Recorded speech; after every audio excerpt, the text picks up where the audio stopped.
নজর রাখবো পরবর্তী খবরের দিকে। রাজ্য সরকারের পরিবর্তন ঘটার পর রাজ্যের স্বাস্থ্য ব্যবস্থার কঙ্কাল অবস্থা সামনে আসছে। শুক্রবার জেলা সফরে রাজ্যের স্বাস্থ্যমন্ত্রী শরদত্ত মুখোপাধ্যায় রাজ্যের স্বাস্থ্য ব্যবস্থাকে ঘুরে দাঁড় করাতে জেলার হাসপাতালগুলির পরিকাঠামো খতিয়ে দেখলেন তিনি।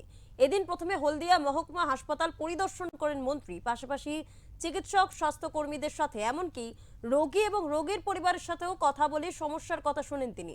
এরপর তিনি যান নন্দীগ্রাম সুপার স্পেশালিটি হাসপাতালে পৌঁছে রোগীদের পাশাপাশি ডাক্তার এবং নার্সদের সঙ্গেও কথা বলেন তিনি। সংবাদ মাধ্যমের মুখোমুখি হয়ে তিনি জানান, এখনো পর্যন্ত জেলার 2টি হাসপাতাল তিনি পরিদর্শন করলেন। এর মধ্যে সবথেকে ভালো চলছে নন্দীগ্রাম সুপার স্পেশালিটি হাসপাতাল।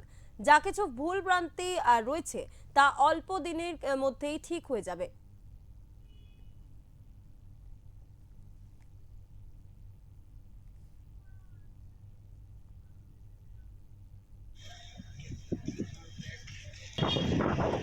আনকনশাস পেশেন্ট হলো, পালস পাচ্ছেন কিন্তু আর কিছু নেই।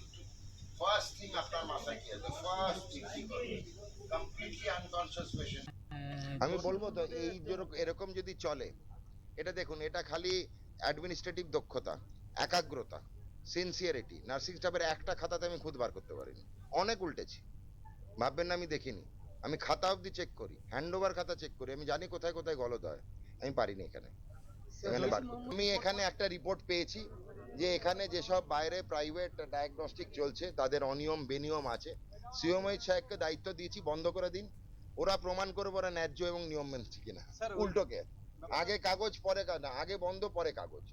উনি কালকে থেকে শুরু করবেন প্রত্যেকটাকে ছানবিন। কোনো দালালিতে পয়সা দেবেন না, যেখানেই যাচ্ছেন দালালিতে পয়সা দেবেন না। অ্যাম্বুলেন্স বা ডায়াগনস্টিক এখানে প্রত্যেকটা পরিষেবা আছে, একটু সময় দিন। সবার কালকেই রিপোর্ট দরকার হয় না। এক, বাইরে গিয়ে বেকার খরচা করে টেস্ট করাবেন না, পকেট থেকে খরচা করবেন কারণ এখানে পরিষেবা দেওয়া আছে। দুই, পরিচ্ছন্নতা কিন্তু পরিষ্কার পরিচ্ছন্ন রাখার দায়িত্ব খালি হাসপাতালের নয়, সমাজেরও। এখানে কাগজটা চিপস খেয়ে পকেটে রাখুন, কাগজ বিন খুঁজে বিনে ফেলুন। আমরা লাগিয়ে দিচ্ছি ভ্যাট, কিন্তু আমার বাড়িতে তো আমি বিছানা থেকে মাটিতে ফেলি না, তাহলে হাসপাতালে কেন ফেলবেন? হাসপাতালের রাস্তায় কেন ফেলবেন?